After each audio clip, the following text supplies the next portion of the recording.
or microphone. So you're going to have to bear with us tonight. And we do have a little skit prepared to stall for a few minutes. So those of you who did make videos, you can go out into the halls now and you have a chance to practice so that you can come do yours live in front of everyone also. So, without further ado, for retired PennWes. Passable, my good friends, very passable indeed. Oh, hi. Only the finest, an old Penn vet. It's been ages since I've had a good local Philly brew. Who would have thought 30 years ago today we'd be sitting at our alma mater drinking a cool bottle of Yingling? Aye. Them days we would have been happy for a can of cheap beer at happy hour. Warm flat beer. No ice. Or beer. True. Drinking out of a cracked Solo cup and all. We didn't used to have cups. We had to use our old rolled-up neurology notes. We could manage was the lap-up was left on the floor if the dogs had gotten to it. But you know, we were happier in those days, even though the school was poor. Right, because the school was poor. My old pa used to tell me, money won't buy you happiness, son, and he was right. I was much happier then than I am now as my loans are paid off. Gave every cent I had to the school.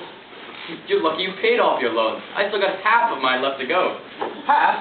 I had to sell my right kidney, third year, just to pay my way through small animal block. You sold just a kidney. I gave both my kidneys and a lung to a dog needed transplant. My kidneys let me stay in rotation. Right. Well, when I said I paid off my loans, I meant my initial loan. I still had enough interest left that I had to sell my belongings, my house, my wife, my children, but it will never be enough. Yeah, that's true. I remember the first day of classes, everybody going up to the anatomy lab with their new groups, picking out a carcass, hacking away at fascia with their scalpels and probes. You're lucky to have had scalpels. There was just 20 of us who had to make do with a butter knife. We would stand in the corner and stare at the carcass while one person hacked away. A butter knife? Oh, if only we'd had a butter knife. There we were, all 116 people in our group around the same dog, trying to isolate arteries and nerves and veins with nothing but paperclip and 2 buttons. We would have screamed a paperclip! We had to gnaw the skin off with our own teeth. And then they'd feed us the scraps for daily dissection on our Allegro pizza during lunch. Scalpels and probes.